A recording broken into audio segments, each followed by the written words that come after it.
할렐루야. 10월 14일 월요일 새벽 기도를 시작하겠습니다. 사도신경으로 우리 신앙을 고백합니다. 나는 전능하신 아버지 하나님 천지의 창조주를 믿습니다. 나는 그의 유일하신 아들 우리 주 예수 그리스도를 믿습니다. 그는 성령으로 잉태되어 동정녀 마리아에게서 나시고 본디오 빌라도에게 고난을 받아 십자가에 못 박혀 죽으시고 장사된 지 사흘 만에 죽은 자 가운데서 다시 살아나셨으며 하늘에 오르시어 전능하신 아버지 하나님 우편에 앉아 계시다가 거기로부터 살아있는 자와 죽은 자를 심판하러 오십니다. 나는 성령을 믿으며 거룩한 공교회와 성도의 교제와 죄를 용서받는 것과 몸의 부활과 영생을 믿습니다. 아멘. 찬송가 380장 찬양하시겠습니다. 찬송가 380장입니다.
호세아서 11장 1절에서 11절까지 말씀입니다. 구약성경 호세아서 11장 1절에서 11절까지 말씀입니다.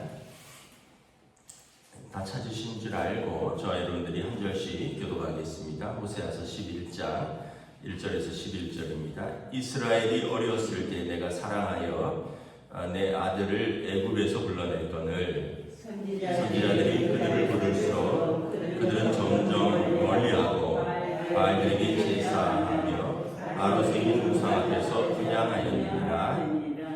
그러나 내가 에브라임에게 걸음을 가르치고 내 팔로 안았음에도 내가 그들을 고치는 줄을 그들은 알지 못하였도다. 내가 사람의 줄 곧 사랑의 줄로 그들을 이끌었고 그들에게 대하여 그 목에서 멍에를 벗기는 자같이 되었으며 그들 앞에 먹을 것을 두었노라.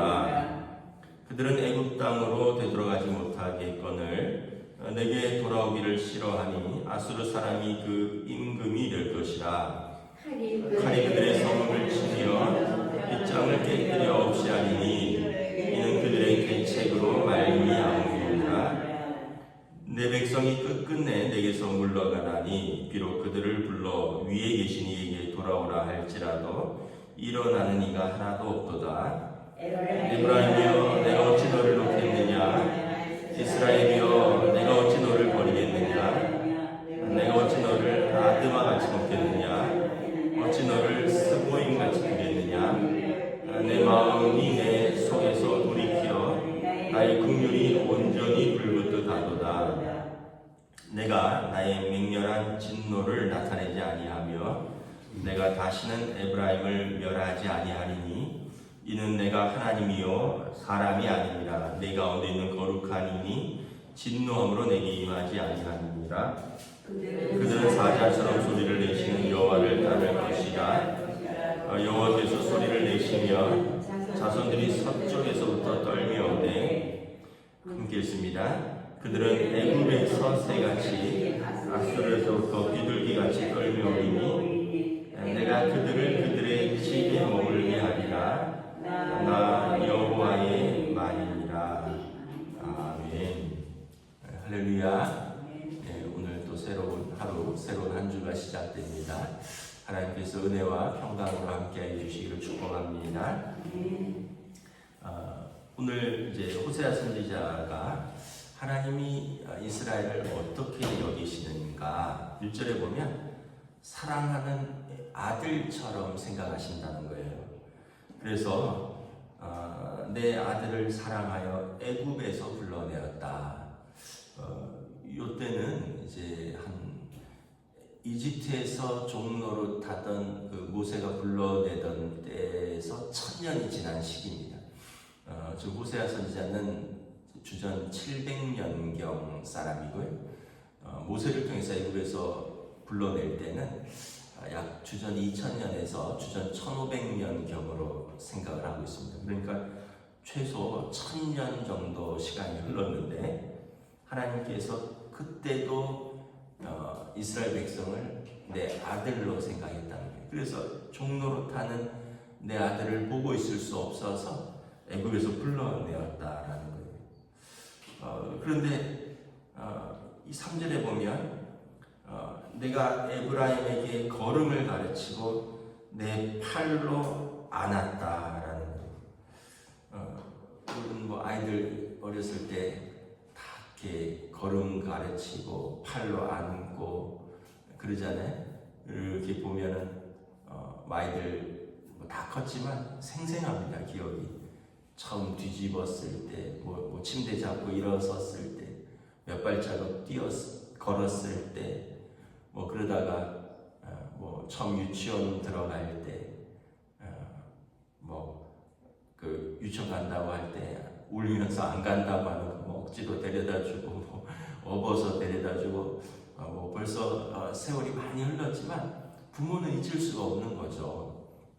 하나님께서도 1000년이 지나도 이집트에서 눈물 지으면서 호소하던 자기 백성의 그 고통과 신음소리를 잊을 수 없어서 그들을 건져내셨습니다. 출애굽기에 보면 이스라엘 백성이 점점 흥왕하니까 이스라엘 백성을 알지 못하는, 요셉을 알지 못하는 왕이 일어나서 이스라엘 백성이 자기 민족들보다 더 흥왕할까봐 남자들은 죽이고 여자애들만 살려라. 그래서 산파들에게 남자애가 태어나면 죽이고 여자애들은 살려라. 그래서 온 이집트의 히브리 사람들의 어머니의 곡소리가 넘쳐나고 하나님께서 그 소리를 들으시고 그들의 눈물을 보시고 그들의 고통 가운데 하나님께서 간섭하신 거죠.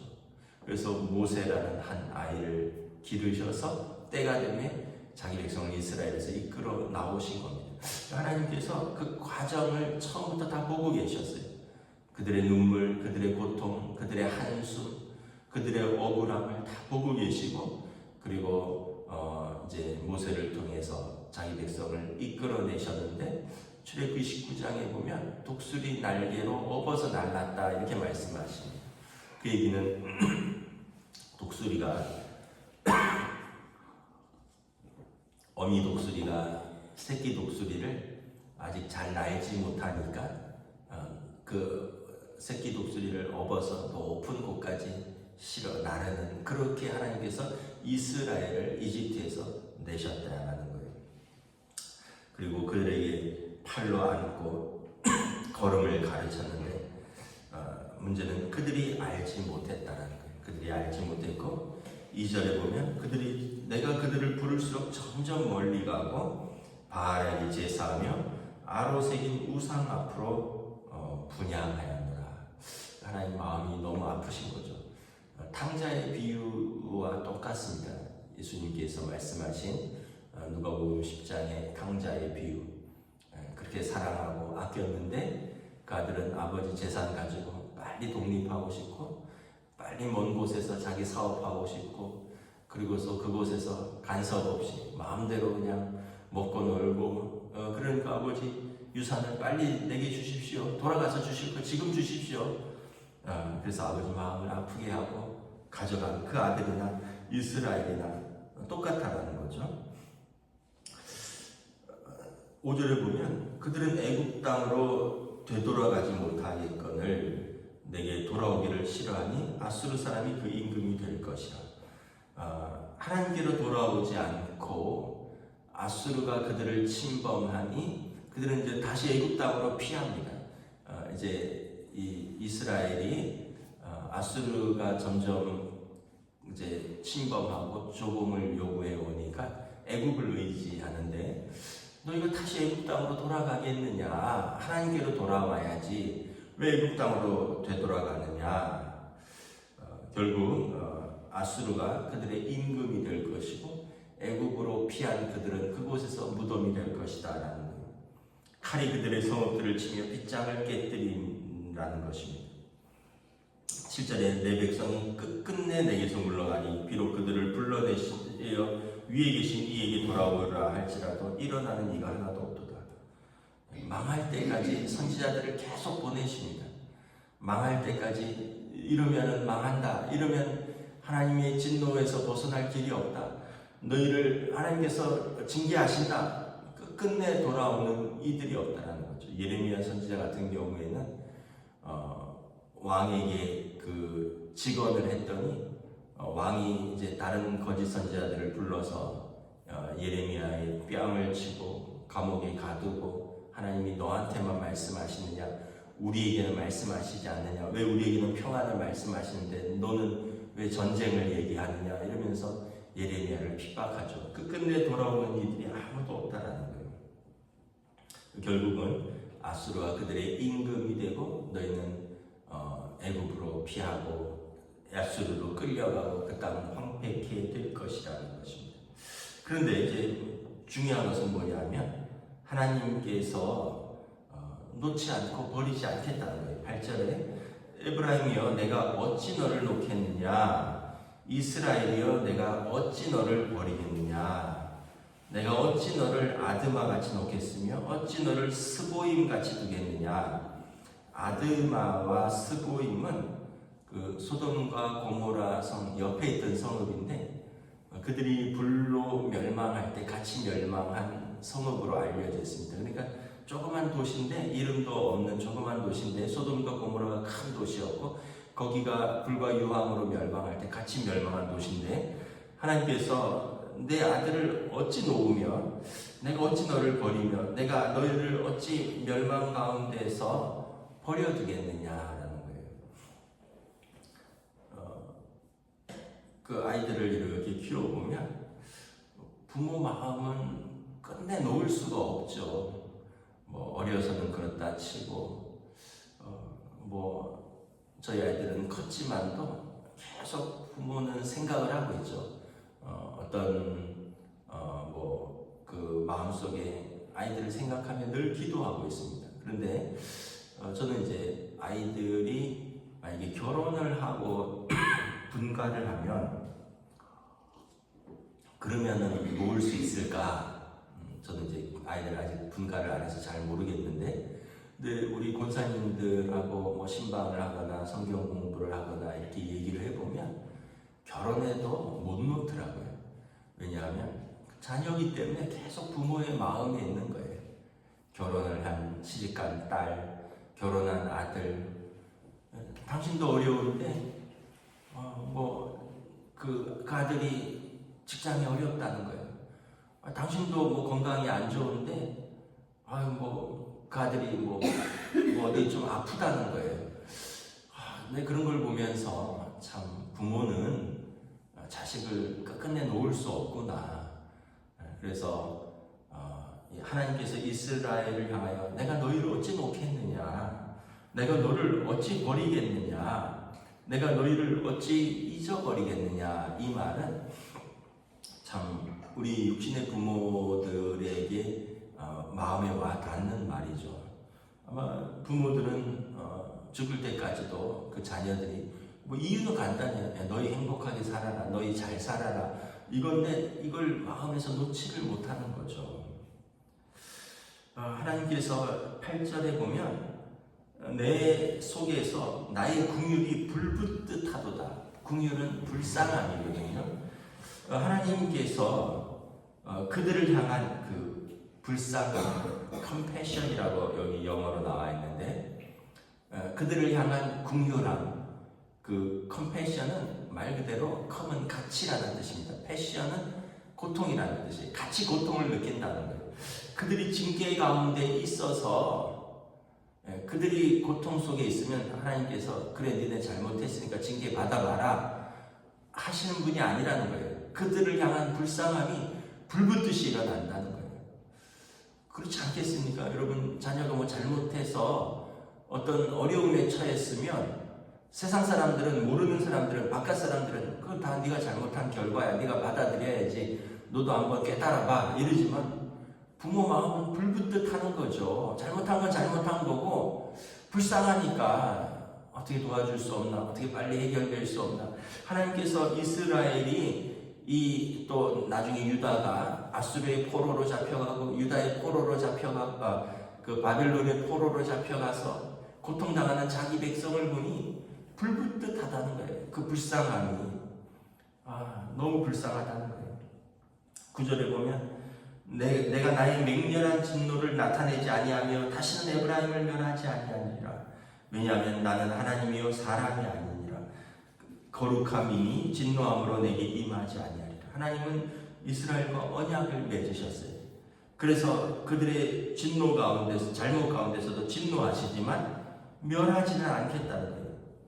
그래서 10절에 보면 하나님께서 나중에 사자처럼 소리를 내시는 여호와를 그들이 따를 것이다. 여호와께서 소리를 내시면 그 자손들이 서쪽에서부터 떨며 올 것이다. 이것은 이제 메시아가 자기 백성을 부르시는 것을 예언하는 것입니다.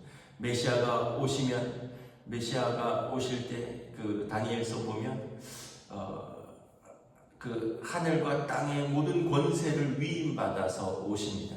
그러니까 아버지의 나라와 권세와 영광을 위임받아서 오실 때 동에서 서쪽까지 자기 백성을 부르시는데, 이때 사자처럼 소리를 냈으며 온 땅이 떨 것이며 자기 백성은 서쪽에서부터 떨면서 올 것이다. 그들은 애굽에서 새같이 아수르에서 비둘기같이 떨면서 오리라. 애굽으로 피하였고 아수르로 잡혀갔는데 그곳에서 자기 백성을 새처럼 날아서 다시 올 것이다. 내가 그들의 집에 머물게 하리라. 나 여호와의 말이니라. 탕자의 아버지가 아들이 돌아올 때를 그 언덕에서 진짜 버선발로 기다리다가 행색이 초라한데 멀리서 아들을 알아보고 뛰어가서 아들을 안고 입을 맞추고 옷을 갈아입히고 씻기고 옷을 갈아입히고 가락지를 끼우고 잔치를 벌이고 다시 집에서 살게 하시는 거죠.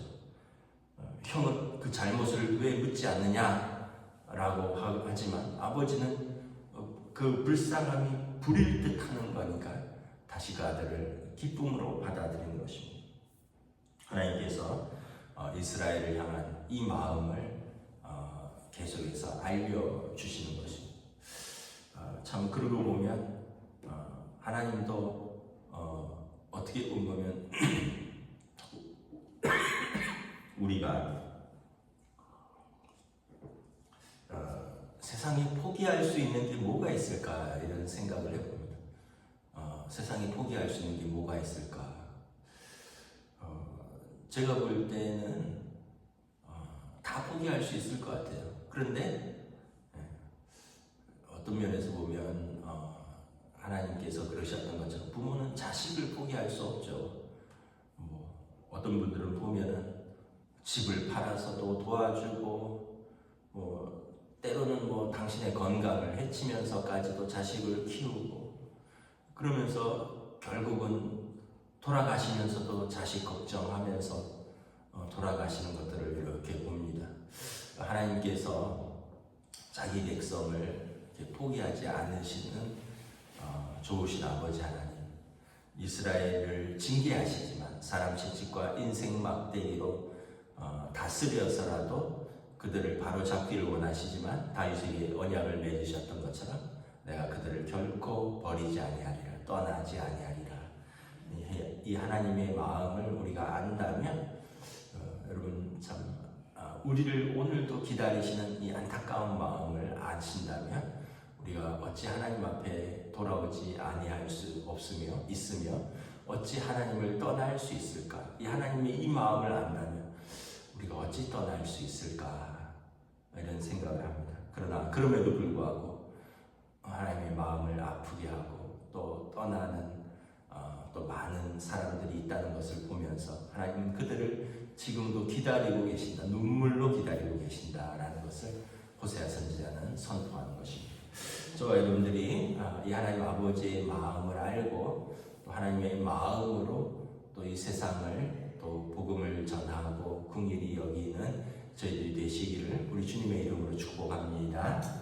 기도하겠습니다. 하나님의 은혜를 감사합니다. 오늘도 주신 말씀처럼 하나님께서는 이스라엘을 애굽에서 사랑하는 아들처럼 불러내셨다 말씀합니다.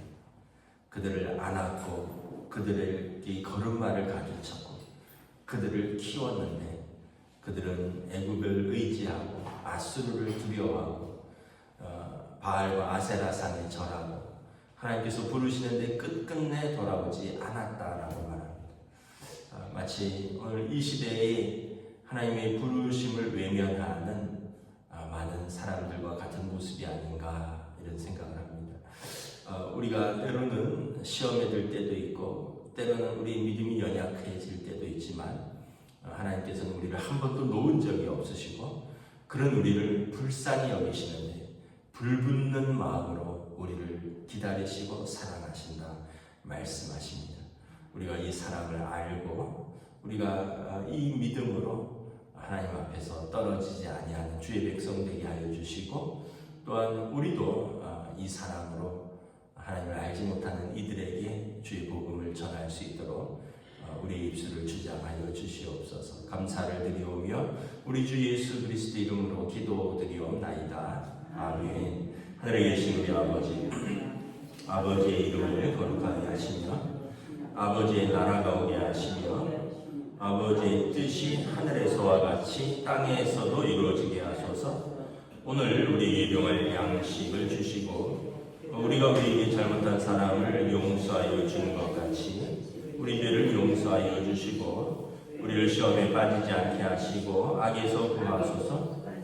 나라와 권능과 영광이 영원히 아버지의 것이